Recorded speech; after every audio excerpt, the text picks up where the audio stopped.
70 years মানে আমার বাবার খুব কাছাকাছি, মায়ের থেকে অনেক বড়।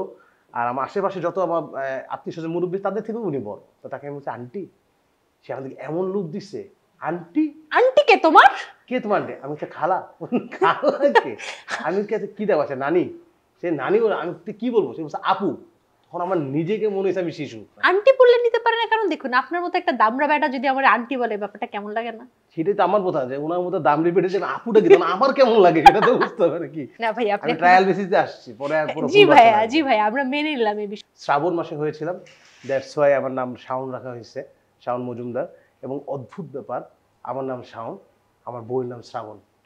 ইনভিটেশন লেটার পাঠিয়ে আমাকে ডাকা হয়েছে, বাট আমি ওই স্টেজে উঠিনি। আমি ওই প্রোগ্রাম অ্যাটেন্ড করছি, আমি ফ্রেন্ডদের সাথে আনন্দ করছি, ফুর্তি করছি, গান করছি, ভাবনা করছি, বাট ওই স্টেজে আমি কোনোদিন পা দিইনি। আর আপনি চিন্তা করে দেখেন, যারা লিখছে যে বড় বড় রাইটাররা দেখেন, রবীন্দ্রনাথ ঠাকুরের কথাই বলি, তিনি কিন্তু স্কুল পলাতক, স্কুলে যান নাই। উনি কি করছেন, বাসায় গিয়ে লিখছেন, নিজে লিখছেন। উনি লিখছেন বলে সেগুলো আমরা পড়তেছি, এবং আমরা এখন যাই লিখি কিছু না কিছু রবীন্দ্রনাথের সাথে মিলে যেতেছে, কারণ উনি এত লিখছেন। এখন আমরা ওনার বই পড়তেছি, আমরা যদি সারাদিন পড়তেই থাকি তাহলে আমরা কবে লিখবো? ব্রেনটাকে আমার অল টাইম অবহেলার নেই, ওর ব্রেন আমি অল টাইম জেলাস করি। ওরা সামনে আমি বলি যে ভাই তোমার আমি এই জিনিসটা যদি আমি পাইতাম, মানে তোমার ব্রেনের যদি আমি 15% পাইতাম, আমি নিজেকে আরো অনেক ডেভেলপ করতে পারতাম। এই প্রথম যে পরীক্ষায় প্রশ্ন আসছে এবং ওপেন বুক প্রশ্ন, আমি দেখে উত্তর দিব, তাতে কোনো সমস্যা নেই। 2টা, 6টা, 8টা, 12টা। তোমার হলো অক্টোপাসের প্রশ্ন হার্ড থাকে, তোমার প্রশ্ন ভুল আছে, চেঞ্জ কর, ভুল প্রশ্ন নিয়ে আসছো তুমি। কিন্তু বাজেট নাই, গুগল আছে, এইগুলো বলো না, বললে আমার আরো টেনশন শুরু হয়ে যেতেছে এখন। এত সরে যেতে কেন পারবো না। First round, second round, third round, এরপর একটু সিরিয়াস হওয়া শুরু করলাম, যে তখন ভালো লাগতেছে। আসলে এই 12 মাসে মানে আমি কোনদিন ফিলই করি না এটা কি। আমার কথা মনে হচ্ছে 12 মাসটা একটা দিন।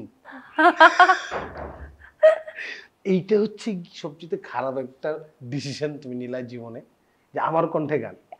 মানুষজন আমাকে তখনই গান গাইতে বলে যখন তারা চায় যে দর্শক কমে যাবে।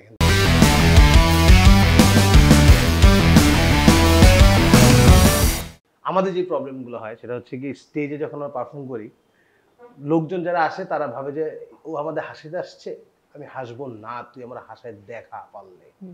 তখন আমি এই সকল লোকদের জন্য আমি বলি যে তারা মানে আসে কি করে, পেছনে একটা সাপোজিটিভ দিয়ে আসে।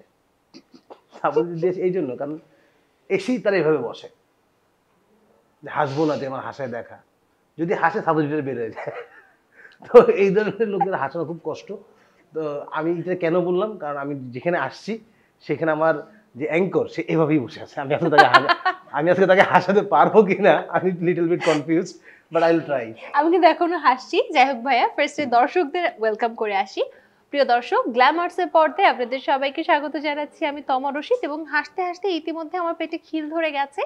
তবে হাসার সেই দায়িত্ব ভাইয়ার হাতে তুলে দিচ্ছি, আমাকে হাসানোর জন্য না, আপনাদেরকে হাসানোর জন্য। আজকে আমাদের সাথে কে আছে আপনারা মোটামুটি সবাই জানেন, তাও ছোট করে তার পরিচয় যদি দিই, তার নামই তার বড় পরিচয়। তার নাম হচ্ছে শাওন ভাই, হাসির রাজ্যের এক মানুষ। তো ভাইয়া কেমন আছেন? আমি সবসময় ভালো থাকি, ভালো থাকার চেষ্টা করি এবং ভালো রাখার চেষ্টা করি। আজকে কাকে ভালো রাখবেন? আজকে যারা আমার দর্শক যারা দেখবেন তাদেরকে ভালো রাখার চেষ্টা করব।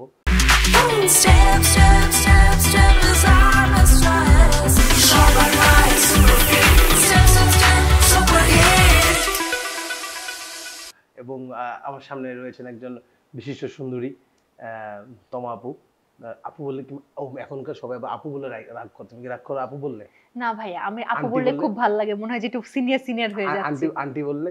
সেদিন প্রায় অলমোস্ট 70 ইয়ার্স এক মহিলা সে যদি শুনে আবার মাইন্ড করবে, নাম বলবো না, তিনি আসছেন। তাকে আমি মানে 70 ইয়ার্স মানে আমার বাবার খুব কাছাকাছি, মায়ের থেকে অনেক বড়। আর আমার আশেপাশে যত আমার আত্মীয় স্বজন মুরব্বী তাদের থেকেও উনি বড়। তো তাকে আমি বলছি আন্টি, সে আমাদেরকে এমন লুক দিচ্ছে, আন্টি কে তোমার? কে তোমার? আমি হচ্ছে খালা। খালা কে? আমি কি দেওয়া আছে নানি? সে নানি বলে আমি কি বলবো, সে বলছে আপু।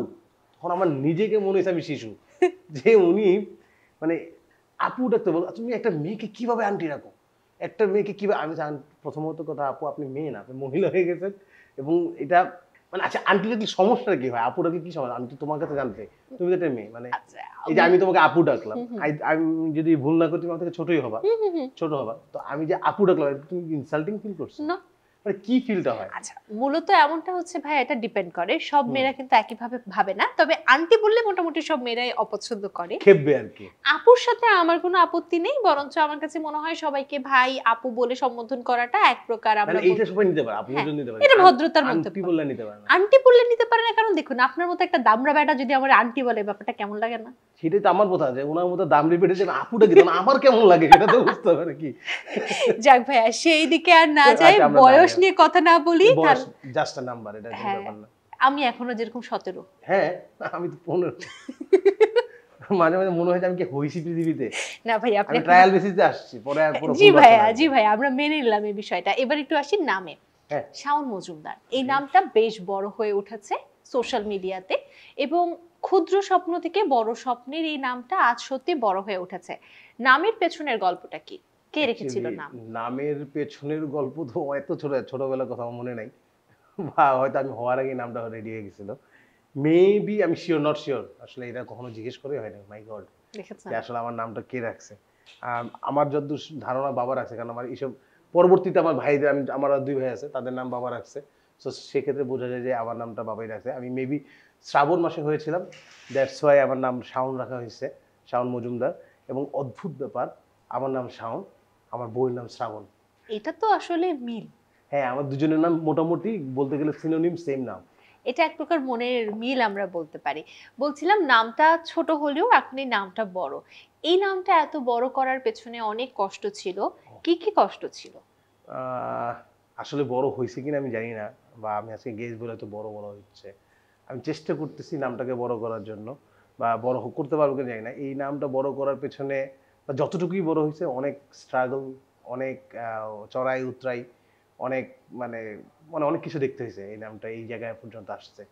বলছিলেন স্ট্রাগলের কথা, চড়াই উতরাইয়ের কথা।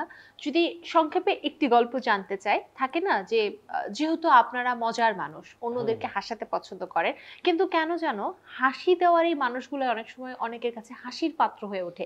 বিশেষ করে ক্যারিয়ার স্টার্টিং এ অনেক জায়গায় অডিশন দেওয়া, অনেক জায়গায় রিজেক্ট হওয়া, অনেক মানুষের কাছে অনেক কটু কথা শোনা। এক্স্যাক্টলি। যদি একটা গল্প বা একটা ঘটনা জানতে চাই যেটা জীবনের সবথেকে খারাপ গল্প বা খারাপ দিন ছিল, তাহলে সেটা কোনটা?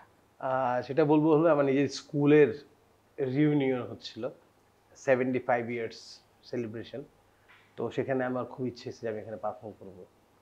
তো আমি তখন মোটামুটি টুকটাক কাজ করি মিডিয়াতে, বাংলাদেশের কয়েকটা চ্যানেলে টুকটাক, মানে খুব কম।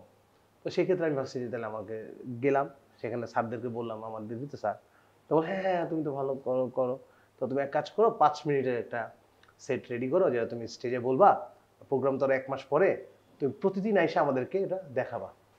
আমি প্রতিদিন, মানে হ্যাঁ প্রতিদিন এসে তুমি প্র্যাকটিস করো, কারণ তুমি স্টেজে কী বলবা, তখন কী সমস্যা হবে। তো আমি ভাবছি ঠিক আছে, এত বড় প্রোগ্রাম, অনেক বড় বড় আর্টিস্ট আসবে, তাদের সাথে স্টেজ শেয়ার করবো জীবনের প্রথমবার। আমি এভরিডে 1 মাস, মানে যে কোনো কাজ থাকে সেটা ফেলে আমি গিয়ে ওই রিহার্সালটা ওনাদের শুনে আসতাম, যে 5 মিনিট এটা আমি করব, একই জোক, একই কন্টেন্ট, প্রতিদিন প্রতিদিন 1 মাস করছি। যেদিন প্রোগ্রাম দিন আসলো, লিস্টে দেখে আমার নাম নাই, মানে যে শিডিউল লিস্ট, সেই লিস্টে নাম নাই। স্যারকে বললাম, স্যার বললো যে হ্যাঁ আসো এক ফাঁকে ঢুকাই দেবো। তখনই আমার খারাপ লাগছে যে আমি এতদিন রিহার্সাল করলাম, আমারটা এক ফাঁকে ঢুকাই দিবে, মানে বুঝলাম না। আমার তো অবশ্যই লিস্ট থাকবে যে আমি এত নম্বর উঠবো, যেটা আমরা এখন দেখি যে প্রত্যেকটা লিস্ট থাকে।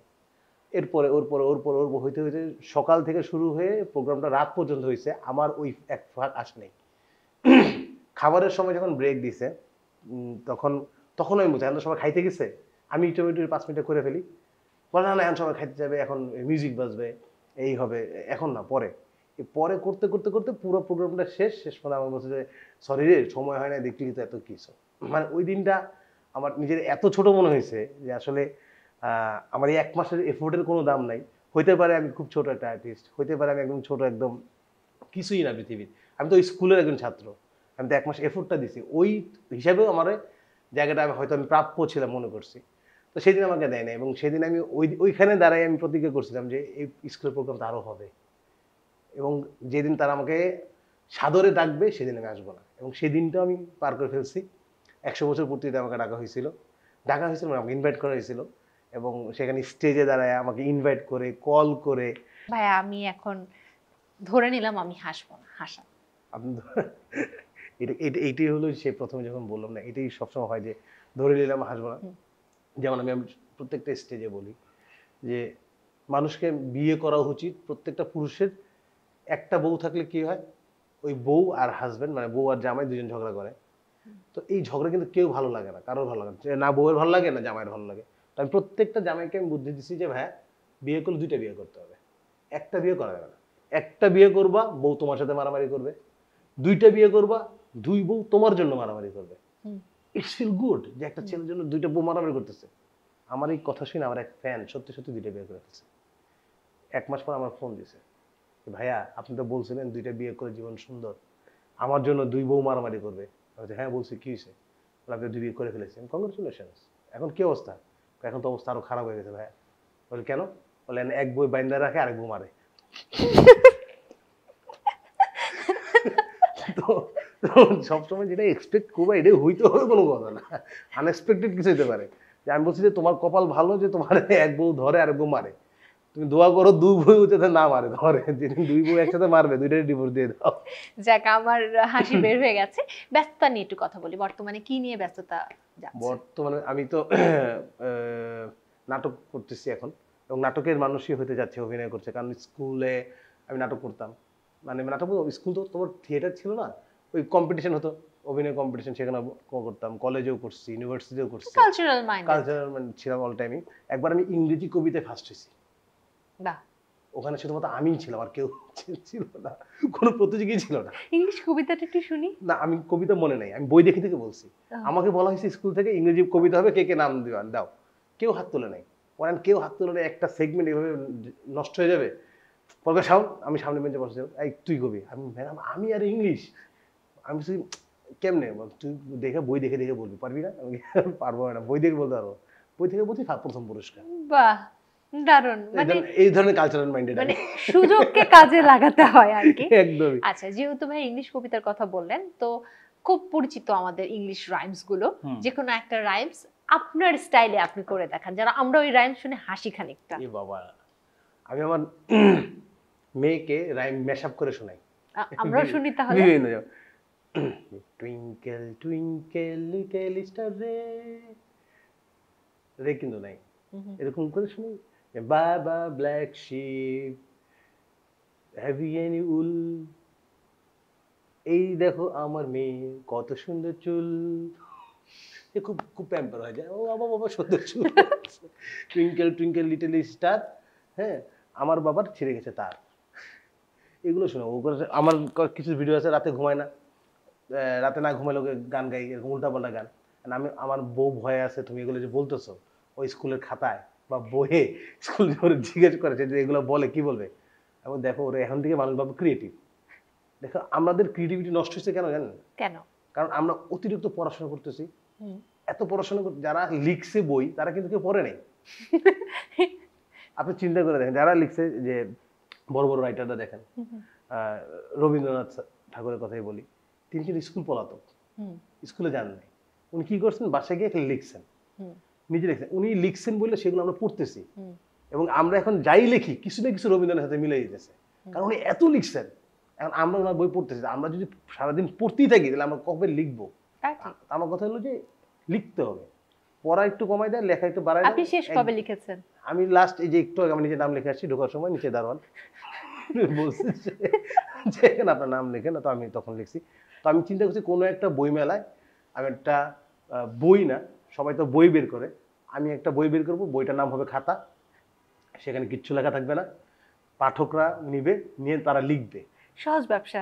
সহজ ব্যবসা। আমি খাতা বিক্রি করবো, ভাই আমার লেখা তোমার পড়তে হবে না, আমি খাতা বেচবো, তুমি লিখে তুমি নিজে পড়ো, এবং সেই লেখা আমরা পড়বো, ভবিষ্যৎ প্রজন্ম পড়বে। কনসেপ্টটা ভালো। আমরা এই খাতার নাম রাখতে পারি কি? এই খাতার নামই খাতা, কোনো মানে ডিফিকাল্ট চিন্তা ভাবনায় যাবো না। না, আমার মনে হয় শাওন মজুমদারের অলিখিত বই। হ্যাঁ অলিখিত বই, আমি লিখি না। এই ভালো তুমি নামটা ভালো, আমি নিলাম। আমরা সামনে বই মেলায় এই অলিখিত বই খুঁজছি, খুলে দেখবো যে আসলে কিছু লেখা নাই। যাক, ব্যস্ততা নিয়ে কথা হচ্ছিল, আর কোথায় কোথায় নিজেকে ব্যস্ত দেখতে চান আমি সামনে? 3টা সিরিয়াল করতেছি, 3টা সিরিয়াল এবং টুকটাক সিঙ্গেল নাটক করতেছি। অভিনয়ের সাথে খুব ভালো ভালো জড়ায় আছি। এছাড়া নিজের বিজনেস আছে, আমার নিজের একটা কমেডি প্ল্যাটফর্ম আছে, খুব রিসেন্টলি শুরু করা, নাম কমেডি হাউস। এভরি থার্সডেতে আমরা সেখানে মানে বাংলাদেশে যত স্ট্যান্ড আপ কমেডিয়ান আছে আমরা সেখানে শো করি। গুলশানে করা হয়। কারণ বাংলাদেশে এখন কিন্তু অনেকগুলো কমেডি প্ল্যাটফর্ম হচ্ছে স্ট্যান্ড আপ কমেডি প্র্যাকটিস করার জন্য। সো আমার নিজের একটা আছে। তো দারুণ। যারা আছেন তারা নতুনদের আসতে পারেন। মধ্যে কাকে ভালো লাগে? নতুনদের মধ্যে স্ট্যান্ড আপ কমেডিয়ান হুম। অনেকেই আছে। তরু আছে, রিয়াজ আছে, আলামিন নীরব আছে। অনেকেই নাম রিলেট করতে পারবেন, অনেকে রিলেট করতে পারবেন না, বাট সার্চ করলে অবশ্যই পাবেন। আলামিন নীরব আছে একদম, মানে একদম নতুন এবং একদম ইয়াং একটা ছেলে, মানে এত দুর্দান্ত। ওকে আমি ওয়ান্ডার বয় বলি, কারণ ও এমন রেইজ করছে। ওর নাম হচ্ছে আবিদ হাসান নীরব, মেবি পুরো নাম।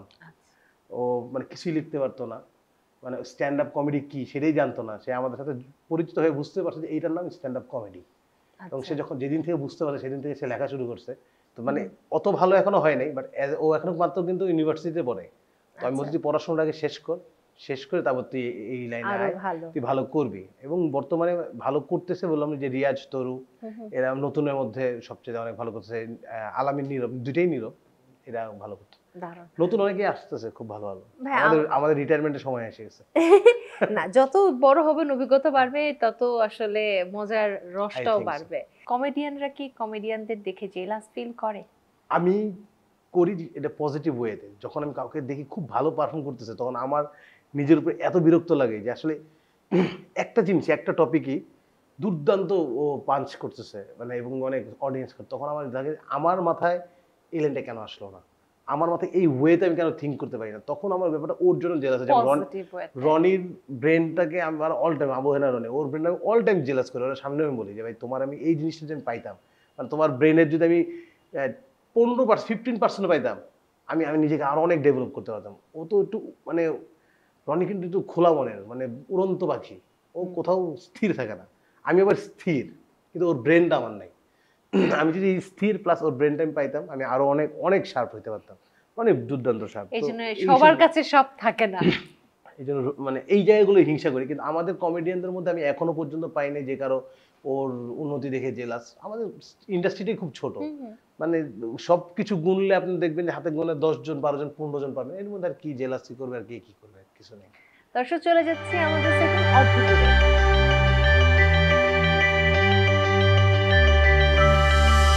অদ্ভুতুরে আমরা কিছু অদ্ভুত প্রশ্ন দিয়ে সাজিয়েছি। সেই প্রশ্নগুলোর উত্তর আপনাকে দিতে হবে।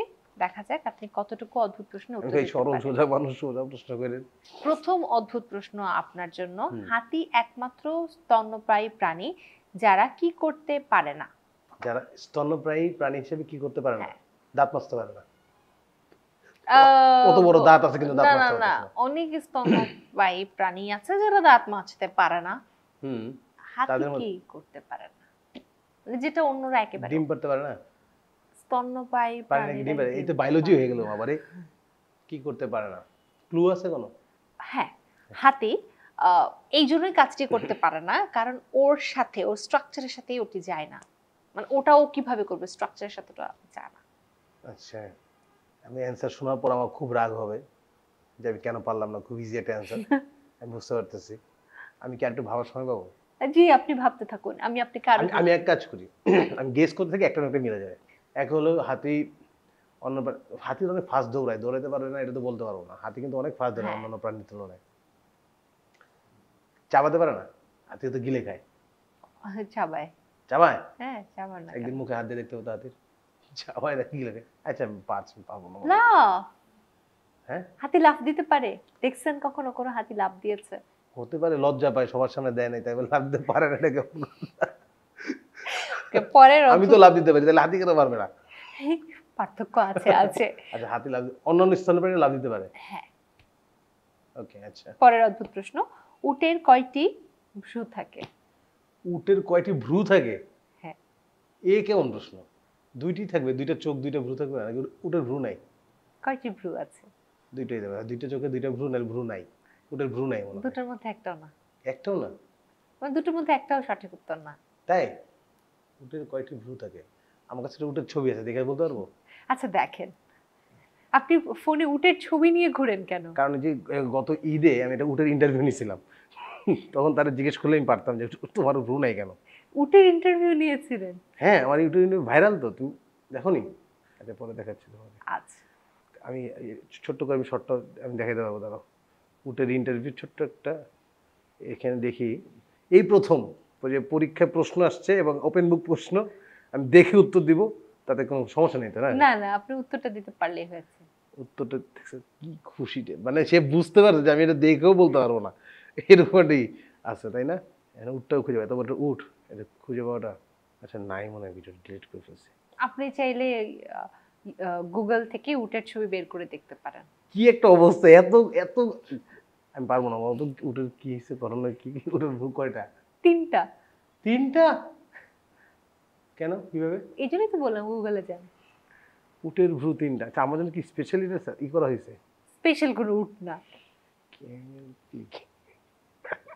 উটের ভ্রু 3টা, কোন দিক থেকে? ওকে, আমি ছবি পাই করছি। একটু দর্শকদেরও ছবিটা দেখান। হ্যাঁ অবশ্যই, কিন্তু ভ্রু তো দেখতে পাচ্ছি না, আমি উটের এমন হতে, বাবা মাথার নামা দেই ভ্রুটা তোর, এ দেখা যাচ্ছে ভ্রু কয়টা? এখানে তো ঠোঁট দেখা যাইতেছে, ঠোঁট কাটা উট। কোথায় ভ্রু 3টা? এই 2টা চোখ, আচ্ছা ভ্রু ভ্রু কাকে বলে, এটাকে বলো। এই যে। এটাকে বলে হুম চোখের উপরে চুল গুচ্ছকে ভ্রু বলে। হুম। উটের যদি চোখ 2টা হয়, ভ্রু কিভাবে 3টা হবে? চোখের উপরে আরো একটি তার লেয়ার আছে। তাহলে সেটা ভ্রু না তো, চোখের উপরে যে চুলের লেয়ার সেটাকে চুল বলা হয়। না না, এটা তো মাথার সাথে চুল। সেটা অন্য একটা নাম হবে, ভ্রু হওয়ার কথা না। না, আমি এটা মানতেই রাজি না। আচ্ছা দর্শক, চোখের- আপনারা কি এটা মানছেন? হ্যাঁ, এটা আপনার আপনার বলেন, আমার পক্ষে না ওর পক্ষে? ওকে, দেখা যাক কার পক্ষে তম ভার্সেস শাওন। ওকে। পরের অদ্ভুত প্রশ্ন, এমন একটি জিনিস যা কেউ চোখে দেখতে পায় না কিন্তু তার অস্তিত্বে সবাই কাঁপে। ভূত। ওকে, গরু আর শিশুদের মধ্যে পার্থক্য কি? গরু আর শিশুদের মধ্যে পার্থক্য কি? গরু দুধ দেয়, শিশুর দুধ খায়। ওয়াও। জ্যোতিষী আর রাজনীতিবিদদের মধ্যে পার্থক্য কি? জ্যোতিষী আর রাজনীতিবিদ, জ্যোতিষীর ভবিষ্যৎ যেটা প্ল্যান বলে সেটা ঠিক হইলেও হইতে পারে, আচ্ছা, ওদেরটা কিচ্ছু হবে না, যা প্রমিস করে সব ভুল, মিথ্যা।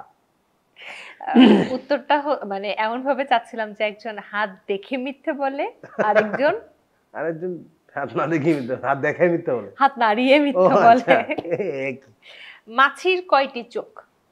মাছির কয়টি চোখ? এই রে, একটা দইরেই বলবে, এখানে আছে অনেকগুলা, সামনেই ছিল প্রশ্নের উত্তরটা, গেল কই? মাছির চোখ 4টা মনে হয়, 2টা, 6টা, 8টা, 12টা, মাছির চোখই নেই, অন্ধ। একটা হইতেছে না, কি অদ্ভুত। সব বলেছেন কিন্তু 5 বলেননি। মাছির চোখ 5টি। 2 এর পর 4, 5, এটাই হয়। পরের অদ্ভুত প্রশ্ন, দেশলাই আবিষ্কার করেছে কোন দেশ? দেশ, এটা তো এটা অনেক কঠিন প্রশ্ন, আমাদের গুগল দেশলাই আবিষ্কার করতেছেন কোন দেশ? এটা যেই দেশই হোক মিথ্যা হবে, কেন? কারণ নামই হচ্ছে দেশ লাই, লাই মানে মিথ্যা। কিন্তু আমার একটি গান মনে পড়ছে, কি দেশলাই কাঠির জ্বালাও, একটু শুনি আপনার কণ্ঠে। তাতে আগুন পাবে, আমার অ্যান্সার তুমি পাবে না, পাবে না, তবু তুমি আমার অ্যান্সার পাবে না। আচ্ছা কোন দেশ আমি জানি না। ব্রিটেন। ব্রিটেন? হুম। ওরা সব আবিষ্কার করেছে এরা। কি দেশলাইট অন্তত আমাদের জন্য রাখা উচিত ছিল, এটা আমরা আবিষ্কার করতাম। তাহলে ওরা এতদিন বসে থাকতো ওয়েট অন্ধকারে। করতো, জীবন আগুন পেতো না, আগুন ছাড়া পৃথিবী হইতো। একটি অক্টোপাসের কয়টি হার্ট থাকে? আচ্ছা অক্টোপাস নিয়ে পৃথিবীতে যত প্রশ্ন আসছে সেটা হবে অক্টোপাসের কয়টা পা থাকে। হ্যাঁ, তোমার হলো অক্টোপাসের প্রশ্ন হার্ট থাকে, তোমার প্রশ্নে ভুল আছে, চেঞ্জ করো, ভুল প্রশ্ন নিয়ে আসছো তুমি। কেন অক্টোপাসের কি হার্ট হয় না? থাকে, কে আমি ডিসেকশন করে কে দেখছে ভিতরে কয়টা হার্ট থাকে? তুমি একটা বলতে, একটা মেয়ের কয়টা হার্ট থাকে আমি বলতে পারতাম। একটা মেয়ের কয়টা হার্ট থাকে? অসংখ্য। অক্টোপাসের কয়টা থাকে? অক্টোপাস 2টা থাকে। না, অক্টোপাস 8টা হার্ট, ওর না। প্রত্যেকটা পায়ে একটা করে হার্ট আছে। পায়ে হার্ট কাট থাকে? অক্টোপাসে থাকে না। অদ্ভুত। না, হয়নি। আমি যদি বলতাম উটের ভুরু 3টা ভুরু কার থাকে, উটের থাকে। আচ্ছা, অক্টোপাসের কয়টি হার্ট আছে? অক্টোপাসের ওর মাথায় হলো এরকম, পাগুলো 8টা। অক্টোপাস কিন্তু দেখতে এরকম না, এটাই যদি হার্ট পার্টটা থাকে 8টাই থাকার কথা, নাহলে উপরে একটা একটা থাকবে, একটা। কয়টা? 3টা। ভুরু 3টা, হার্ট 3টা, তুমি না আমার 3-এ আটকে রাখছো ভাই। কেমনে 3?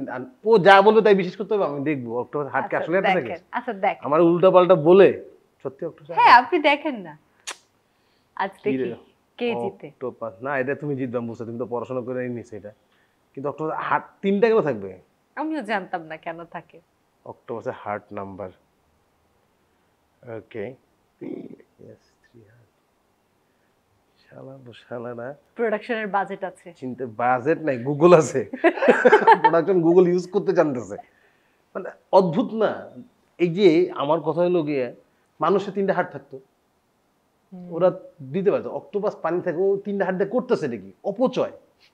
এই যে হার্টের অপচয় হইতেছে, কোটি কোটি হার্টের অপচয়। অক্টোপাসের হার্ট এনে আপনি লাগাই নেন। না, আমারও হোক না, অক্টোপাস হার্টে তো ভালো হতো, তখন আমার আবার 2 পায়ে দাঁড়াতে পারতাম না, তো ও তো 8 পা লাগতো। যাই হোক, পরের অদ্ভুত প্রশ্ন। হার্টের অপচয় হইতেছে, আমি শিওর। যাক, সেটা হোক, অক্টোপাসের ব্যাপার, তাদের ইন্ডাস্ট্রির ব্যাপার, আমাদের ইন্ডাস্ট্রির পরের অদ্ভুত প্রশ্ন, কোন নদীতে? অক্টোপাস নিয়ে আমি একটা কথা বলি। হ্যাঁ হ্যাঁ। অক্টোপাস হুম। একদিন এলিফ্যান্ট রোড গেছে জুতা কিনতে। আচ্ছা, অক্টোপাস, হ্যাঁ। এলিফ্যান্ট রোড গেছে, তো সে গিয়ে জুতা দেখতেছে, পছন্দ হয় না, তো একটা দোকানে গিয়ে জুতা পছন্দ হয়েছে। আচ্ছা। তো লোক দেখে বলো, অক্টোপাসের জুতা তো আমাদের কাছে নাই। হুম। না লাগবে না, এই যে এই জুতা পছন্দ হচ্ছে, এটা আমাকে দেন। তো এক জোড়া দিছে। বলেন, এক জোড়া দিচ্ছেন কেন? আমার পা করে দেখেন নাই? 8 জোড়া তো আমার কাছে নাই, আমার কাছে এক জোড়াই আছে, আমার মাপ করে দেন। মাপ করতে পারে, এক শর্ত কি, 8 বার মাপ চান, আমার 8টা পা দেবে। তো এরকম হলো, মানে যার যেটা দরকার অতটুকু থাকা দরকার। ও অক্টোপাস হয় 8টা হার্ট অথবা একটা হার্টের দরকার ছিল। অপচয়। আচ্ছা, কোন নদীতে মাছ নেই? কোন নদীতে মাছ নেই? মানচিত্রে যে নদীগুলো দেখা যায়। Nice answer. কোন বরের গায়ে গন্ধ থাকে? কোন বরের গায়ে? বর্বর, কবর, গোবর, গোবর। গোবর। যাক, এই অদ্ভুত প্রশ্নগুলো হয়ে গেছে। আচ্ছা, আমি কত পাইছি এই প্রশ্ন উত্তর দিয়ে? পেয়েছেন আর কি। মোটামুটি আমার ব্রেনের একটা চেক আপ হয়ে গেছে, হ্যাঁ, থরো একদম। চেক আপ হয়ে গেছে। আপনার ব্রেন বেশ সুস্থ আছে। হ্যাঁ, শেষ একটা অদ্ভুত প্রশ্ন করে এই সেগমেন্ট থেকে বিদায় নিতে চাই। ওকে। বাংলায় আমরা কি বলি? দৌড়। দৌড়। ইংলিশে কি বলি? রান। রান। অঙ্কে কি? বাংলায় দৌড়, ইংলিশে রান। অঙ্কে কি দৌড়কে বলতে হবে? অঙ্কে 4, 6, বীজগণিত, পাটিগণিত। আপনি যে ধরনের গণিত ইউজ করেন, এটা অঙ্ক। দৌড় বোঝা। এই সোজা জিনিসটা পারছেন না ভাইয়া। এইগুলো বলো না, বললে আমার আরো টেনশন শুরু হয়ে যেতেছে এখন। এত সহজ জিনিস কেন পারবো না? একটু কম। এটা কি নাম্বার? আমি তো বলবো না, অঙ্কে কি বল, মানে গণিত, ওভারঅল গণিত। অঙ্কে কি বলে? হ্যাঁ, ওভারঅল গণিতে কি বলে? Mathematical term. এটাকে কি বলে? ভাই, এটা অনেক সোজা। আল্লাহ, একদম মাত্র যারা স্কুলে ভর্তি হয় তারাও পারে। আমার আবার আমার ভিতরে কিরকির করছে, কেন পারবো না কেন আমি এটা? দৌড়কে অঙ্কে কি বলবে? আল্লাহ হাই হাই রে, আমার স্টুডেন্টেরা দেখলে, ভাই আপনি এটা পারেন নাই, অপমান হয়ে যাবে রে ভাই। ভাইয়া, এতে কি স্কুলে ধরেন প্লে কেজি তো বাচ্চা কাচ্চারা এটা শিখে। শিখে রে অঙ্কে, হ্যাঁ গান শিখে, প্লে কেজি বাচ্চারা। হ্যাঁ। আর মেয়েকে একটা ফোন দিয়ে দেবে, কোনো ফ্রেন্ড, ও তো কেজিতে না, নার্সারিতে। আচ্ছা ভাই, পারবো না। এত বাচ্চাদের প্রশ্ন আমাকে করলে আমি কিভাবে পারবো? এটা বড়দের বেশি পারা উচিত, একটু ভেবে দেখেন। শিওর পারবো? ক্লু দিচ্ছ না তুমি, খালি বলতেছো গণিত গণিত গণিতে আছে, ম্যাথমেটিক্যালসে আছে, ম্যাথমেটিক্সে আছে। দৌড়, রান, স্পিড, ফাস্ট, এক্সিলারেট, এটাতে ম্যাথে যেতে হবে, ধারা, ফাংশন, এটা কিছু, লসাগু গসাগু, সরল অঙ্ক। আপনি কি হার মানলেন? আচ্ছা, মানলাম। সব বলেছেন, একটা শব্দ বাদে, সেটাই হবে এটার উত্তর। কোনটা? ভাগ। যোগ বিয়োগ গেছিলাম, গুণ ভাগ। ওকে, আমি তাহলে ভাগ নিয়ে একটা ছোট্টটা, ওকে। আমি না, আমার এক ফ্রেন্ড স্টুডেন্ট পড়াইতো, তো মেয়ে স্টুডেন্ট পড়াইতো, কারেন্ট চলে গেছে, তো মেয়েকে শিখাইতেছে, বলো, মনে করো আমার একটা হাত, তোমার একটা হাত, কয়টা হাত হইলো? মানে মেয়েটার হাতের উপর হাত রেখে বলছে 2টা হাত, বলে এটা হলো যোগ।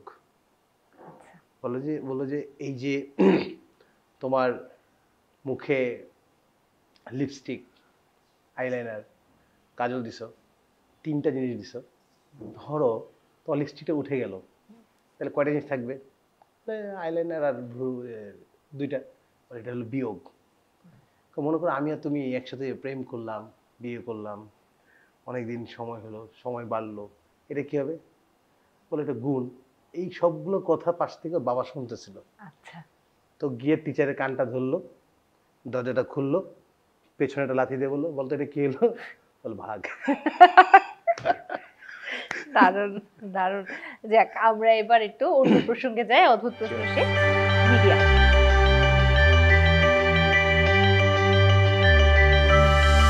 এই মিডিয়া আগমনটা কিভাবে হলো, যাত্রাটা কিভাবে শুরু হলো, কোথা থেকে কিভাবে বিস্তৃত হলো, স্বপ্ন কে দেখেছিল, কারা সহযোগিতা করেছিল, সবকিছু আবার আজকের এই সেটে নতুন ভাবে জানবো।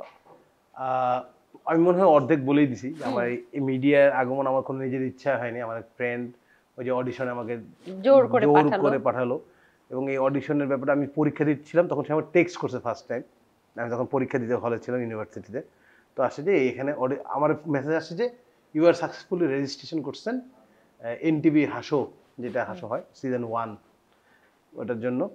আমি রেজিস্ট্রেশন আমি করছি, আমি তো ভুলে মেসেজ আসছে, আমি দেখেছি। কিছুক্ষণ পর ফ্রেন্ড ফোন দিছে, মেসেজ গেছে আমাকে, হ্যাঁ কি এটা?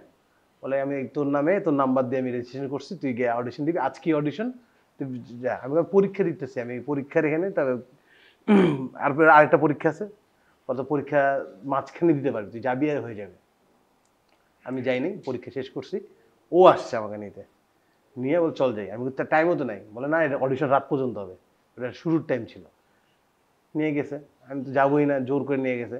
আমি কি বলবো, বলে তুই আমাদের সাথে যাবো, আমি তোদের সাথে যা বলি এটা তো আমি ইনস্ট্যান্ট বলি, বা সিচুয়েশন হয় যেটা আমি ওভাবে কথা বলি। আমি কি বাসার থেকে মুখস্থ করে এনে তোদের সামনে বলি নাকি?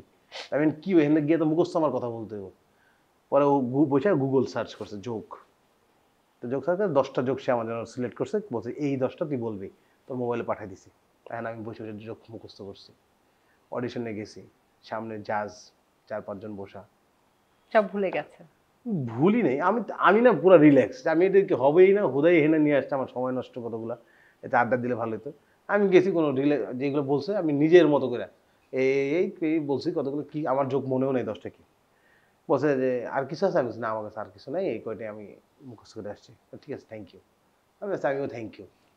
বাসায় চলে গেছি। ওই দিন রাতেই আমার কাছে মেসেজ আসছে you are selected for first round. আচ্ছা, আমি তখন মানে আমি জাস্ট অবাক হয়েছি যে সিরিয়াস হলেন। আসলে আমি ভালো নাকি যারা নিচ্ছে ওরা অনেক খারাপ। কারণ এটা একবার আমার জীবনে হয়েছে, আমি ইউনিভার্সিটি ভর্তি হওয়ার সময় আমি একটা ইউনিভার্সিটিতে মেরিট লিস্টে ফার্স্ট হয়েছি। আমি তো বাসায় গিয়ে মানে ভাব কারে কয়, আমার নিজের তখন অমিতাভ বচ্চন, মিঠুন চক্রবর্তী মনে হইতেছে যে বাবা বাবা আমি ফার্স্ট হয়েছি, বলে না নায়কদের মতো। আমি বাসায় গিয়ে এরকম বাবারে বলছি, বাবা এই ইউনিভার্সিটিতে মেরিট লিস্টে ফার্স্ট হয়েছি, তো আমি এখানে ভর্তি হতেছি। তার বাবা বলছে এখানে ভর্তি হওয়া লাগবে না। হোয়াট? এখানে ভর্তি হতে পারবো না কেন? তোরে তো আমি চিনি, ইউনিভার্সিটিতে চিনে না, তুই যে ইউনিভার্সিটিতে ফার্স্ট হয়েছিস তার মানে ইউনিভার্সিটি খারাপ। এবং সত্যি সত্যি আমার ইউনিভার্সিটি ভর্তি হতে দেয় নাই। হ্যাঁ, আমি ভর্তি হই না, অন্য আরেকটা ইউনিভার্সিটি পরীক্ষা দিয়ে কোনো মতে পাস করছি, সেখানে আমার দিচ্ছে এটা তোর জন্য পারফেক্ট, কারণ তুই এদের কাছে কিছুই না, তোরা শিখে মিখে বড় করবে। আর তুই যেখানে টপ, তার মানে তুই বুঝতেছস ওখানে নিচের গুলোর কি অবস্থা, ইউনিভার্সিটির কি অবস্থা।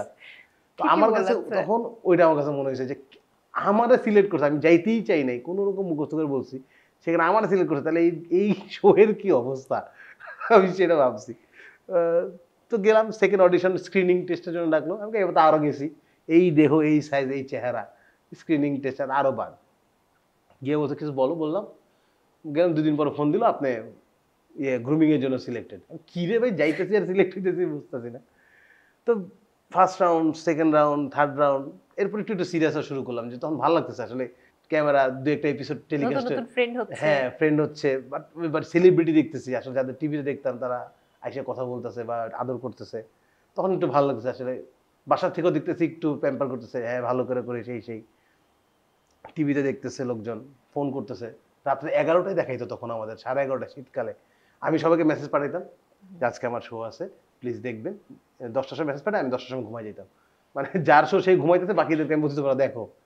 ওরা ফোন দিত রাত 11টা 11:30, ভালো হয়েছে সেই। তখন থেকে আস্তে আস্তে আগ্রহ, প্র্যাকটিস। এর জন্য সবচেয়ে বড় ধন্যবাদ দিতে চাই আমি সাইফুল ভাই। সাইফুলকে চেনেন কিনা জানি না, উনি আসলে, ওনাকে আমি জোকের জাহাজ বলি, কমেডির জাহাজ বলি।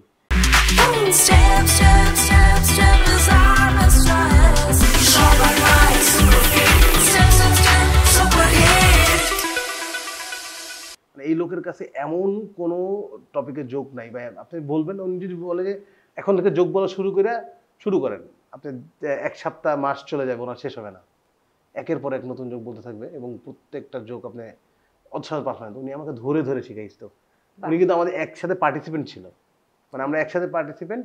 তো উনি দেখতো যে আমার একটু প্রবলেম, আমি একটু ফাম্বল করতাম, আমার বিভিন্ন উচ্চারণের সমস্যা হতো, আবার আমি জোক বলতে পারতাম না, তখন উনি আমার বাসায় আসতো, জোক নিয়ে আসতো আমার জন্য। উনি কিন্তু আমরা কিন্তু সেম পার্টিসিপেন্ট, কম্পিটিশন চলতেছে, বাহ, বাট উনি আমার বাসায় এসে আমার ধৈর্য ধরে শিখাইছে যেখানে পজ দিবা, বড় জোকগুলো এইভাবে বলবা, ছোট উনি জোকগুলো। কম্পিটিশনে বিশ্বাসী মানে না। উনি কম্পিটিশন তো বাদ, উনি আমাকে এত পছন্দ করতো, ছোট ভাইয়ের মতো এত আদর করতো যে আমার বাসায় এসে, আমার বাসার সবাই ওনার ফ্যান হয়ে গেছে।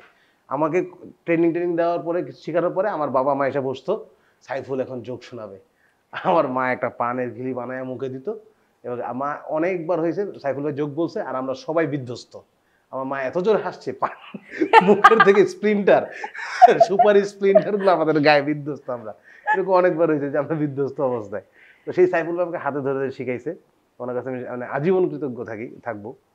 ভাইয়া এখনো কমেডি করে, চর্চা করে। তো ওখান থেকে আমি কোনো একটা কারণে হয়তো আমার উপর জিত ছিল প্রডিউসারের, আমাকে সেমিফাইনাল আগে বাদ দিছে, আউট হয়ে গেছি। পরে আমার আবার ওয়াইল্ড কার্ডে আনছে, আমি আবার খুশি হয়েছি, খুশি ওয়াইল্ড কার্ডকে আবার বাদ দিছে। পরে মনে জিজ্ঞেস করলাম, প্রথমবার বাদ দিয়ে কি আপনার আশা মিটে নাই? আপনি সেকেন্ড টাইম ডেকে আবার বাদ দিলেন, এটা তাহলে কেনই বা ওয়াইল্ড কার্ডে ডাকলেন, কেনই বাদ দিলেন? তবে আমি ওই থেকে শুরু হয়েছে, আর পেছনে তাকাই নেই, আর হারিয়ে নেই, করলাম। পরে সিজনে আমি মেন্টর হলাম সিজন 2-তে। সিজন 2 এর মেন্টর হওয়ার পর সিজন 3 যখন চলে তখন মিরাক্কেল অডিশন হলো। মিরাক্কেল ততদিনে আবু হেরারিনি কিন্তু আমাদের সাথে হাসো 1-এ ছিল। মিরাক্কেলে আর আমাদের পরিবারে একটা ট্রেন্ড ছিল, আমরা যখন খাইতে বসতাম মিরাক্কেলটা চলতো জি বাংলায়। ওই সময় আমার মনে হয় বেশিরভাগ পরিবারই বেশিরভাগ এটা পরিবারে চলতো। এটা মানে মানে খাবার টেবিলে বসে মিরাক্কেল ছাড়া খাবারটা জমতোই না। আমাদের দেশের জন্য এটা এবং নতুন নতুন একটা এক্স্যাক্টলি, এক্সপেরিয়েন্স। মানে ওই চ্যানেলে বা ওই প্লেসে আমি যাব, আমি মানে মানে কল্পনায় আমি কোনোদিন ভাবি না। কল্পনাতে মানে দেখতেছি এই লোকগুলো, মির্জাকে দেখতেছি, শিলাকে দিকে দেখতেছি, রজতব দত্ত, পরান্দা দেখতাম, অদ্ভুত হয়ে দেখতাম, হাসতাম। পরে যখন দেখলাম যে ওখানে রনি, যেই রনির সাথে আমি একসাথে খাইছি থাকছি, হাসো সিজন 1 আমরা করলাম, এক কলিগ, ও কি এত ভালো করতেছে, তখন মনের ভিতরে একটা মানে নতুন একটা আশা জাগলো যে আচ্ছা ও পারতেছে, তাহলে মানে আমি পারবো, আমি চেষ্টা করলে হয়তো আমি পারবো। আমাদের একসাথে ফাইনাল পর্যন্ত ছিলাম। তারপর আমি প্র্যাকটিস শুরু করি, যে ওর প্রিপারেশন নেওয়া শুরু করি, যে মিরাক্কেল তখন 6 করতেছে রনি, আমি তাহলে ভাব হচ্ছে 7-এ যাবো। 7-এর জন্য প্রিপারেশন নিলাম। 7-এ হওয়ার পর যেদিন অডিশন দিতে গেলাম, গিয়ে প্রথমে ঢুকিয়ে দেখলাম শুভঙ্কর দা, যে শুভঙ্কর দার নাম আমরা শুনি, আমার হাত পা কাঁপাকাঁপি শুরু। মেন্টার সৌরভ পালোধি বসা, পাশে আরো ইয়েরা বসা। আমি তো দেখে আমার তো আমি আমি জোক কি বলবো, আমি প্রথম ওদের দিকে তাই মানে নয়ন ভরে দেখতেছি আমি তাদেরকে। টিপ টিপ করে। হ্যাঁ, আমি মনে হয় যে মানে কোনো নায়িকা দেখলে এত ভালোভাবে চেক আউট করতাম না, আমি ওনাদের যেভাবে চেক আউট করছিলাম। বললাম, বলে যে বল কি বলবি বল। 3টা জোক বললাম, বলার পরে মানে হো হো করে হাসতেছে। তাই আমি ভাবলাম একটু আশা জাগলো মনে হইতেন যে কিছুটা হবে। এরপরে সে কাঙ্ক্ষিত ওয়ার্ড, যেটা বাইরে গুঞ্জন, মানে অডিশনে কিন্তু বাইরে একটা গুঞ্জন সৃষ্টি হয়, এই কি হলো কি হলো কি হলো, মানে কি বললো কি বললো, বলে একটা ছেলে যাদের যাদের জিজ্ঞেস করতেছে পাসপোর্ট আছে কিনা তারাই সিলেক্ট। আচ্ছা, থাকে এরকম টেকনা কিছু পোলা থাকে পাই। না যে এটা গুজব ছড়া যায় যে কি বললো রে কি বললো রে, বলে এই বললো এটা এ বললো এটা। যদি বলে যে পরের বার, তার মানে মানে তুই বাদ। আর যদি জিজ্ঞেস পাসপোর্ট আছে, পাসপোর্ট নিয়ে ভিসা নিয়ে কথা বলে, তার মানে তুই টিকছিস। আচ্ছা, তা আমি 3টা জোক বলার পরে আমার যে সাথে পাসপোর্ট আছে, আমার তো খুশি কে দেখে, আমার পুরো কিওয়ার্ড কমন পড়ে গেছে। আমি বলছি, হ্যাঁ পাসপোর্ট আছে, পাসপোর্ট আছে, ভিসা নাই। পরে কয় যে এত খুশি কেন? আমি বলি, না বাইরে বলতেছিল সবাই পাসপোর্ট আছে বলে সিলেক্টেড, তার মধ্যে আমি সিলেক্ট। কে বলছে পাসপোর্ট বলতেছি? পরে ওরা নিজেরা বলতেছে এই এই বাইরে খবর চলে গেছে, যেই আসবো যারা বাদ যাবে তাদেরকে জিজ্ঞেস করো পাসপোর্ট আছে কিনা। পরে বলে যে ওয়েলকাম, তুমি পাসপোর্ট রেডি করো, ভিসা রেডি করো, আমরা ইনশাল্লাহ দেখা হচ্ছে কলকাতায়। আমি বাসায় গিয়ে তো বললাম আমার বাবা মাকে, কি করতে যাবি, কি করবি, কি এগুলো করে কি হইব, চাকরি বাকরি কর, ভার্সিটি, তখন তো ভার্সিটি শেষ করছি আমি, আচ্ছা, যা শেষ করে ইন্টার্ন করতেছি আমি তখন, চাকরি বাকরি কর। আমি বাবা যাবো, বাবা আমি ঠিক মতো আমি জানি এটা কলকাতা শহরটা, হ্যাঁ এক্সপেরিয়েন্স। কলকাতা শহরটা দেখে আসি অন্তত, আমি যদি যাই মিরদের সাথে তখন দেখা হবে, আমার একটা ছবি তুলবো, দেখে চলে আসলাম, সমস্যা কি। আর আমি তো অমনিও পারবো না, তোমরা জানো যে 7 দিন থেকে চলে আসবো। তবে 7 দিনের টাকা পয়সা বা ওরকম নিয়ে গেছিলাম। এবং আমি জানি না কি হয়েছে বা কেমনে হয়েছে, আমি ফাইনাল পর্যন্ত চলে গেছি, প্রায় 1.5 বছরের একটা ম্যারাথন জার্নি আমি কমপ্লিট করে ফেলছি। এর মধ্যে মানে এত এত এক্সপিরিয়েন্স, আমার কাছে মনে হয় আমার লাইফের বেস্ট ওই 12 মাস আমি ওখানে কাটাইছি। মানে দারুণ। আমি ওই 12 মাস আমি ভুলে গেছি কোথায় ঘড়ি আছে, এখন কয়টা বাজে, আজকে কি বার এবং কয় তারিখ। এই 12 মাসে মানে আমি কোনদিন ফিলই করি না এটা কি। আমার কাছে মনে হচ্ছে 12 মাসটা একটা দিন। জীবন বদলে আমি গেছে। একটা সেগমেন্ট পার করছি খালি 12 মাসে। কখন ভোর হইতেছে যোগ লিখতে লিখতে, কখন সকাল হইতেছে, কখন রাত হইতেছে, খালি মাথায় থাকতো যে 3 দিন পর শুটিংয়ে গেলাম, আসলাম, আবার লেখা শুরু। অন্যরকম একটা I অনুভূতি। can't express. যাক, একটা অন্য জগতে আমরা ঢুকে গেছি। সে জগৎ থেকে বের হওয়ার জন্য আমাদেরকে এই পর্যায়ে এমন একটা জোকস বলুন যেটা আপনি সেই স্টেজে দাঁড়িয়ে করেছিলেন এবং সবাই বাহবা দিয়েছে। মানে এর যোগটা হাসির হবে কিনা জানি না, বাট এই যোগটা আমার জন্য অনেক স্পেশাল। একটা লোক রাস্তাতে হাঁটতেছে, গাড়ি চাপা দিল। এটা কি? অ্যাক্সিডেন্ট। অ্যাক্সিডেন্ট। ওই লোকটাই 1 মাস পর সুস্থ হয়ে আবার গেল, গাড়ি চাপা পড়লো। আবার 1 মাস পর আবার উঠলো, আবার গাড়ি চাপা পড়লো। বারবার গাড়ি চাপা পড়তেছে। তাহলে এটা কি বলা যায়? কি বলা যায়? প্রথমটা তো অ্যাক্সিডেন্ট, তারপরটা 2 সিডেন্ট, 3 সিডেন্ট, 4 সিডেন্ট, কয়েকদিন বল। এবং এইটা বলেই আমি ওই এপিসোডে সেরা হয়েছি। বাহ, দারুণ দারুণ অভিজ্ঞতা। ভাইয়া, এবার আমরা আবারও একটা গেম সেগমেন্টে যেতে চাই। দর্শক, চলে যাচ্ছি গেম সেগমেন্ট জনতা জানতে চায়।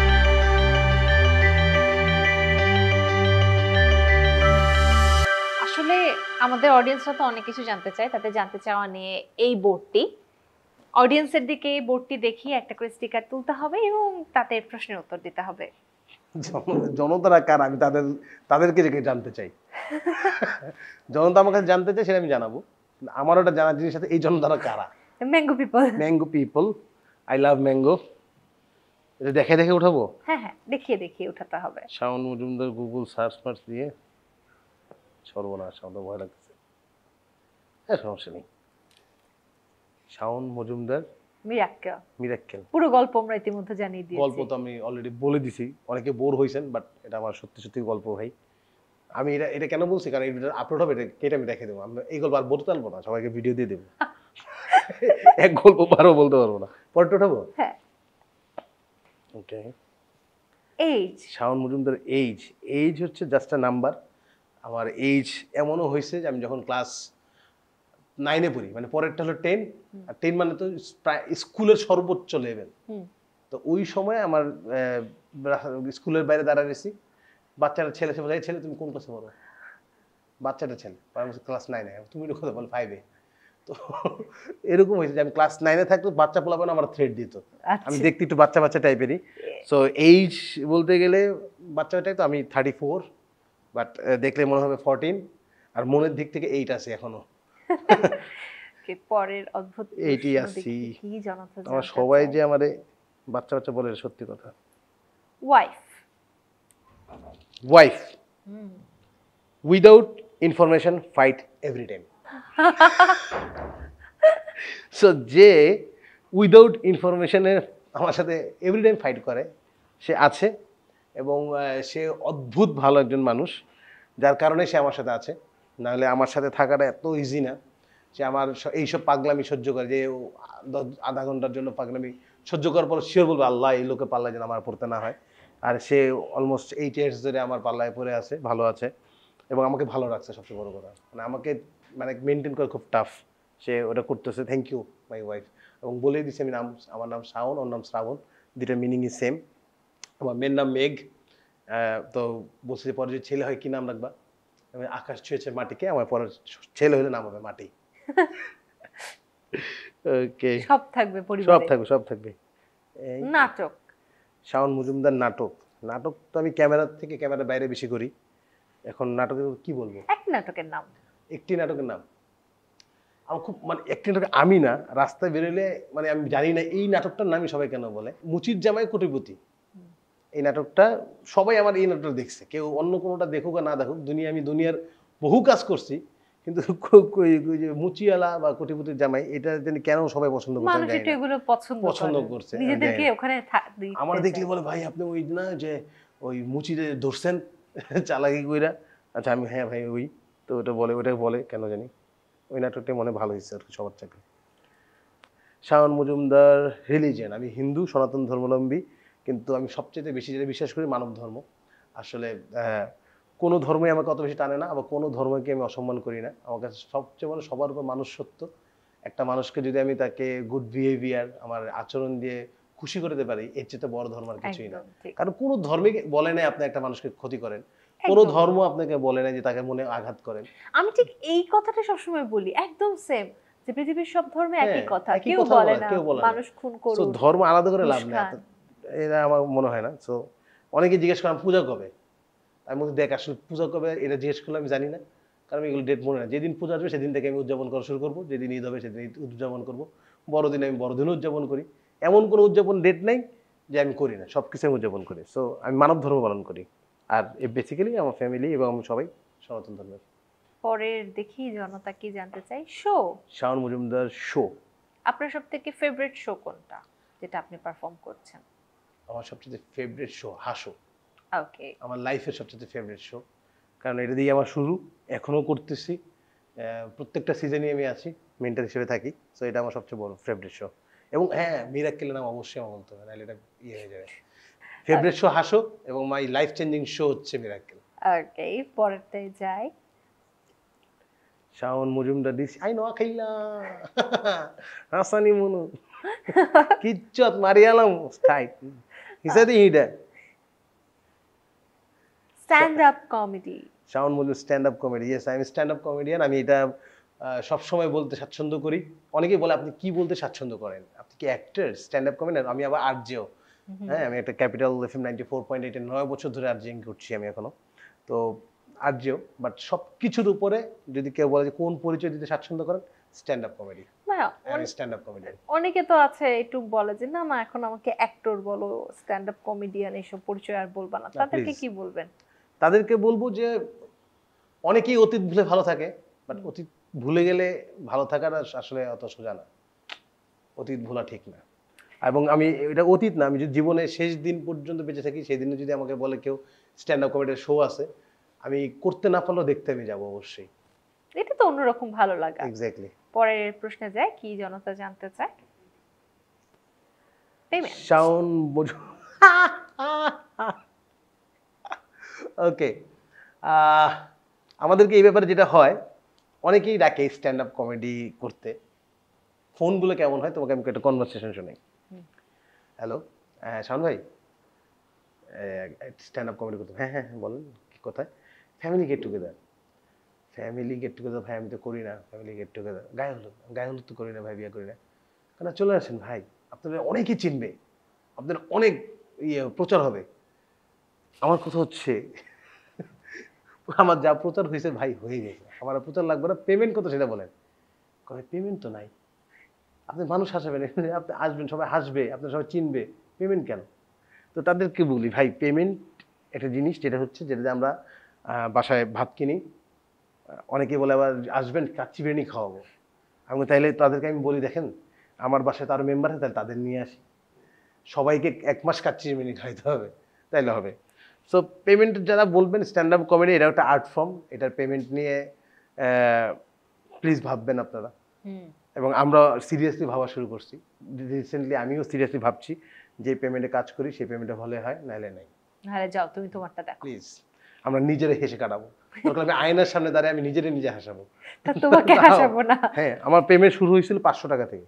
ওকে, তো শুরুটা বললাম, আর শেষটা ফোন দিলে জানতে পারবেন। যেদিন আমাকে ফোন দিয়ে বলবেন ভাই একটা শো আছে করতে হবে, সেদিন আমি জানাই দেবো। শুরু করছিলাম 500 টাকা থেকে। পরে হাসো। হাসো, হাসো তো বলো, সব বলি অলরেডি আমরা জেনে ফেলেছি। হাসো সিজন 7 শেষ হয়ে গেল, সিজন 8 খুব শিগগিরই আসবে। সো যারা যারা স্ট্যান্ড আপ কমেডি করতে চাও তারা রেডি হয়ে যেতে পারো, খুব শিগগিরই হাসো সিজন 8 চলে আসবে, সেখানে দেখা হবে ইনশাল্লাহ। শেষ গুগল প্রশ্ন যেটা জনতারা জানতে চায়, সেটা কি হতে পারে? মুঘল থেকে গুগল, প্রশ্ন দেখে হয়ে গেলাম ছাগল। তারপর কেউ শাওন মজুমদার ফ্যামিলি, ও আই লাভ মাই ফ্যামিলি। পৃথিবী, পুরো পৃথিবী একদিকে আর ফ্যামিলি আমার আরেকদিকে, এমনটাই হওয়া উচিত। এটাই হয় যে ফ্যামিলির কোনো problem, that is big problem, আমরা আদার্স প্রবলেম নো প্রবলেম। যাক, জনতা যা যা জানতে চায় সেগুলোর উত্তর আমরা দিয়ে দিয়ে মানে আপনার কাছ থেকে আমরা পেয়েছি। এবার আমার কিছু প্রশ্নের উত্তর দিতে শিওর হবে। শিওর। পূজা কেমন যায়? পূজার সময় কি কি করা হয়? পূজা খুব ভালো যায়, ফ্যামিলির সাথে কাটাই আমি। পূজার এই সময়টুকু কাজ না করার ট্রাই করি, আচ্ছা, কারণ নাড়ু টাড়ু হয় না? এটা হয় না বলতে, এটা বললে এখনই আমার ফোন আসা শুরু হবে।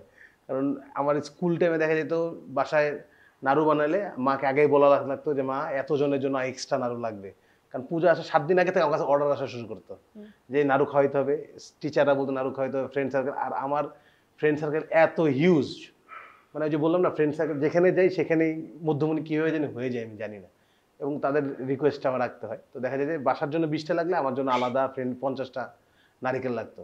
আর এগুলো কোরানো অনেক কষ্টের কাজ, অনেক কষ্ট। অনেক কষ্টের কাজ, কিন্তু আমি কোনোদিনও করি না। আমাকে জাস্ট ওই যে মা করতো কি এই নাড়ু টাড়ু দিয়ে রান্নাটা কি করে না, জালটা দেয়, দেওয়ার পরে যখন রবটা আসে ওই গোল্লাটা আমি করতাম। আচ্ছা। আমি আমরা 3 ভাই বসে মা বসে একসাথে গোল্লা করতাম, আড্ডা দিতাম। তো ওইগুলো কুলা থাকতো, বড় পাটি থাকতো, ওখানে রাখতাম। মানে অদ্ভুত মজা লাগতো, একটা স্মেল আসতো। আবার পূজার জন্য আলাদা করে নাড়ু রাখাতো, ওখান থেকে খাওয়া যাবে না। আমার এখন খেতে ইচ্ছে করছে। পূজার জন্য আলাদা নাড়ু থাকতো, ওগুলো আবার স্পেশালি বানাইতো একটু ঘি দিয়ে বা বাদাম দিয়ে, ওগুলো স্পেশালি। তো ওগুলো কিন্তু পূজা শেষ হওয়ার আগে খাওয়া যাবে না। তো যেটাই তো মা একটু সামনে থেকে সরে গেলে একটা চুরি করে এটা খাওয়া যেত। তো পূজার সব থেকে ভালো লাগে কোন দিকটা? থাকে না স্পেশাল একটা মোমেন্ট থাকে না? পূজার সবচেয়ে ভালো লাগে হচ্ছে যখন ফ্যামিলি সবাই মিলে একসাথে বের হই, ওইটা খুব ভালো লাগে। ছোটবেলায় মা নিয়ে যেত পূজাতে, এখন আমি নিয়ে যাই সবাইকে। দেখা যায় আমার মাঝে মাঝে মেঝো ভাই নিয়ে যায়, ছোট ভাই নিয়ে যায়।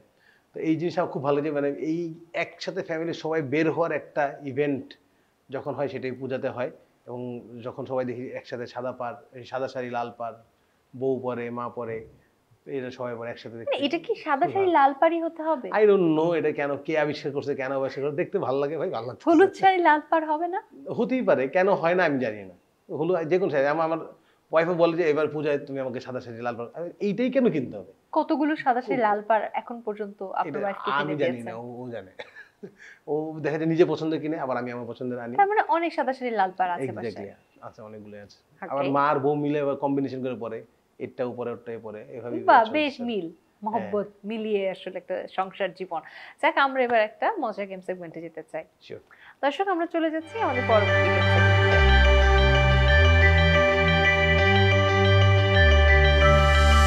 এই গেম সেগমেন্টটা একটু মজার হবে, কারণ এখানে যতগুলো রঙিন বল দেখছেন এগুলো এখন ঝুড়িতে চলে আসছে। যেমন কিছু চ্যালেঞ্জ টাইপের হবে না? ঝুড়ি আপনার হাতে চলে যাচ্ছে। এটা কি বাসায় নিয়ে যাবো? না, এখানেই আপনাকে আসলে এই ঝুড়ি দিয়ে কাজ করতে হবে। আপনাকে টেবিলে একটা ড্রপ করে বলগুলো এই বলে ফেলতে হবে এবং আমার প্রশ্নের উত্তর দিতে হবে। আচ্ছা চলো। 1 2 3 স্টার্ট। বন্ধুদের করা সবচেয়ে বিরক্তকর কাজ কি? বন্ধুদের করা সবচেয়ে বিরক্ত কাজ হলো আমাকে উল্টোপাল্টা সময় ফোন দেয়, আমি যখন ধরতে পারি না, শুটিংয়ে থাকি, পরে ওরা আমাকে ভুল বুঝে, তাই আমার খুব বিরক্ত লাগে। কেন ভাই, আমি তো কাজই করতেছি, বিরক্ত আর কি আছে। শিক্ষকদের কাছে আপনার পরিচিতি কেমন ছিল? শিক্ষকদের কাছে আমার পরিচিতি স্টুডেন্ট হিসেবে ভালো ছিল না মোটেও, but as a human being তারা আমাকে খুব পছন্দ করতো। রাইট অ্যান্সার এটা, আমি শিওর শট। কৃষ্ণ মানে কালো, তাহলে কৃষ্ণচূড়া লাল হয় কেন? কারণ এই কালোটা চুরি হয়ে গেছে, কৃষ্ণচূড়া চুরি করে লাল বানিয়ে দিছে, রাগে লাল, রাগে। মানে ওই তো, এমনও তো হইতে পারে যে গাছ অশিক্ষিত তাই ভুল করে। হতে পারে, হতে পারে। আপনার সম্পর্কে সবচেয়ে আকর্ষণীয় জিনিস কি যা বেশিরভাগ লোকেরা জানেন না? সবচেয়ে আকর্ষণীয় জিনিস কি জানে না? আমি না ওপেন বুক, জানে না এমন জিনিস খুব কম আছে আমার জীবনে। আমি পুরো ওপেন বুক, আমার সম্পর্কে সবাই সবকিছু জানে। আপনি আপনার পরামর্শদাতা হিসেবে কোন সেলিব্রিটিকে বেছে নেবেন এবং কেন? পরামর্শদাতা হিসেবে কোন সেলিব্রিটি হিসেবে? এইটা একটা কঠিন প্রশ্ন হয়ে গেল। এখানে আমি আমার মেন্টার স্বরূপ পাল্লুদির নাম নেব, তাকে বেছে নেব। একটি অলস দিন কাটানোর সেরা উপায় কি? কিছুই না, শরীর ভালো লাগতেছে না, ঘুমাবো। আপনি যদি আগামীকাল ক্যারিয়ার পরিবর্তন করতে পারেন তবে আপনি এর পরিবর্তে কি করবেন? ক্যারিয়ার পরিবর্তন করে বড় একটা বিজনেসম্যান হইতে চাই। আপনার এবং আপনার বন্ধুদের জনসম্মুখে ঘটে যাওয়া সবচেয়ে বিব্রতকর ঘটনা কি ছিল?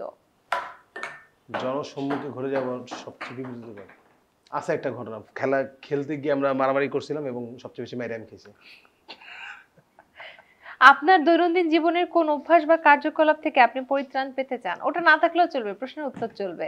ওকে, কি দৈনন্দিন? আপনার দৈনন্দিন জীবনের কোন অভ্যাস বা কার্যকলাপ থেকে আপনি পরিত্রাণ পেতে চান? অলসতা। আমি প্রচুর পরিমাণে অলস, প্রফেশনাল অলস। প্রিয় মানুষের উপমা হিসেবে আপনি কোন মিষ্টান্নের নাম দিবেন?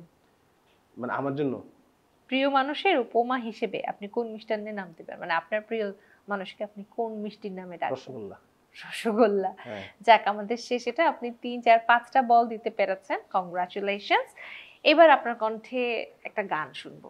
এইটা হচ্ছে সবচেয়ে খারাপ একটা ডিসিশন তুমি নিলা জীবনে, যে আমার কণ্ঠে গান।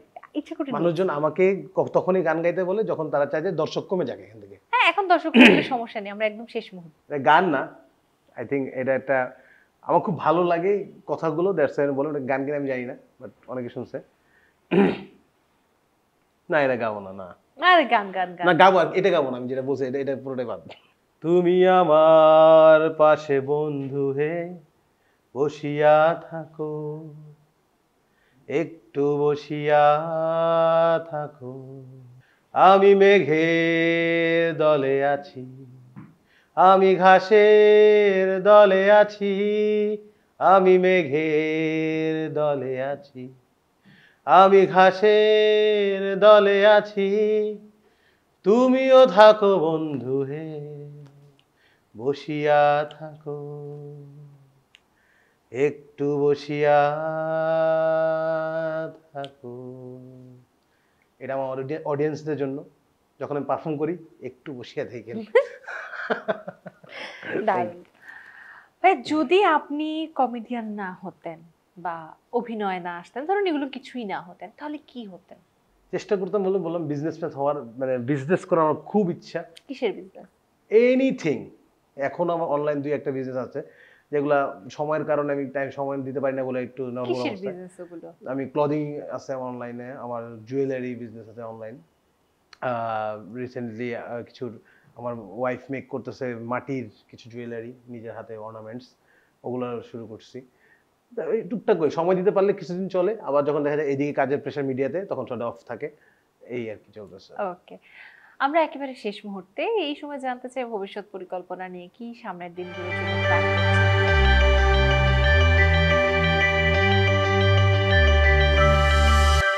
সামনের দিনগুলোর জন্য প্ল্যান হচ্ছে কি, আমি না কোনো প্ল্যান নেই। আমার ছোটবেলায় যখন কেউ জিজ্ঞেস করতো বড় হয়ে কি হবে, এম ইন লাইফ কি, আমার কথা হলো বড় হবো, এটাই আমি খুশি। এটাই বড় এম ইন লাইফ। এইটাই বড় এম ইন লাইফ। আমি বলতে পারতাম না, কিন্তু কনফিউজ আসলে কি বলবো, আর হতে না পারলে, কারণ হয় কি এক্সপেকটেশন করলে না হলে না খুব কষ্ট লাগে।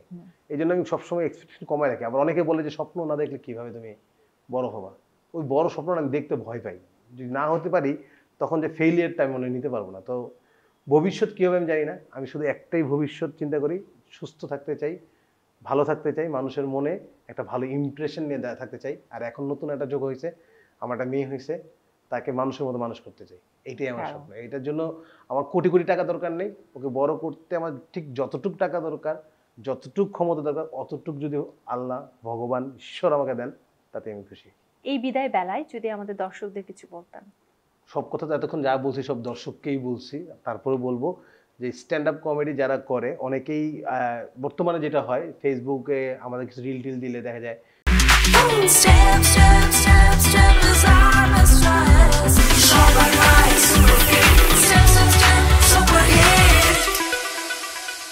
খুব কমন কিছু কমেন্ট আছে, কোথায় হাসতে হবে আন্ডারলাইন করে দেন, এখানে হাসির কি হইলো, কি বলে সস্তা কমেডিয়ান। তাদেরকে বলি যে আসলে, বা অনেকে বলে যে এই কথাটা আপনি কিভাবে বললেন, মাইন্ড করে ফেলে। তাদেরকে বলি আমরা যা কিছু করি তা শুধুমাত্র আপনাদেরকে এন্টারটেইন করার জন্য বলি। সো আমাদের এই এন্টারটেনমেন্টের মধ্যে জাজমেন্ট না আসেন না। আমাদের দেশে অনেক কিছু আছে যেগুলো জাজমেন্ট যদি ঠিক মতো করতে পারতাম আমরা, আমাদের দেশটা অনেক ভালো জায়গায় চলে যেত। তো যেখানে জাজমেন্ট দরকার, যেখানে আপনার জাজমেন্টের প্রয়োজন, সেখানে আপনারা নিশ্চুপ থাকেন, চুপচাপ থাকেন। আর যেখানে জাজমেন্ট প্রয়োজন নেই, শুধুমাত্র নিখুঁত এন্টারটেনমেন্ট, যাবেন দেখবেন, ভালো লাগলে হাসবেন, না হাসবেন না, সেখানে গিয়ে জাজমেন্ট করেন। এই কাজটা করবেন না। আমরা শুধুমাত্র তাদের এন্টারটেইন করার জন্য ট্রাই করি, এন্টারটেইন হবেন। জীবনের শেষ দিন পর্যন্ত চেষ্টা করে যাব, যদি পারি তো ভালো, না পারলে আরো অন্য কেউ এসে চেষ্টা করবে আমাদের জায়গায়। দারুণ ভাই, অসংখ্য ধন্যবাদ আজকের এই দিনে আমাদেরকে সময় দেওয়ার জন্য। স্টেপের পক্ষ থেকে একটি ছোট গিফট হ্যাম্পার আপনার জন্য। স্টেপ, খুব সুন্দর একটা স্টেপ নিয়েছেন, তার জন্য ধন্যবাদ। দেখা যাচ্ছে যখন স্ট্যান্ড আপ কমেডি করেন বা অন্য সময় শুটিং এর ক্ষেত্রে দীর্ঘ সময় দাঁড়িয়ে থাকতে হয়, হ্যাঁ, সেক্ষেত্রে স্টেপের জুতোগুলো বেশ কমফোর্টেবল, দাঁড়িয়ে থাকতে খুব আরাম লাগবে। বাহ, থ্যাংক ইউ। আমি তাহলে যখন দাঁড়িয়ে থাকবো তখন স্টেপের জুতোগুলো নিয়ে যাবো। আমি কি দেখতে পারি এটা? হ্যাঁ হ্যাঁ, নিশ্চয়ই। ওয়াও, যাক, ভালো লাগছে, এটা বলে দাঁড়িয়ে থাকতে আসলে আরাম হবে। স্লাইডারটা খুব সুন্দর, থ্যাংক ইউ থ্যাংক ইউ ভাই আজকে আসার জন্য, অনেক অনেক শুভকামনা। প্রিয় দর্শক, স্টেপ প্রেজেন্ট স্টারবাস থেকে আজকের মতো এখানেই বিদায় নিচ্ছি। আবারও দেখা হবে আপনাদের সাথে আগামী আয়োজনে। সেই পর্যন্ত সবাই ভালো থাকুন, সুস্থ থাকুন, গ্ল্যামার্সের সঙ্গেই থাকুন। আল্লাহ হাফিজ।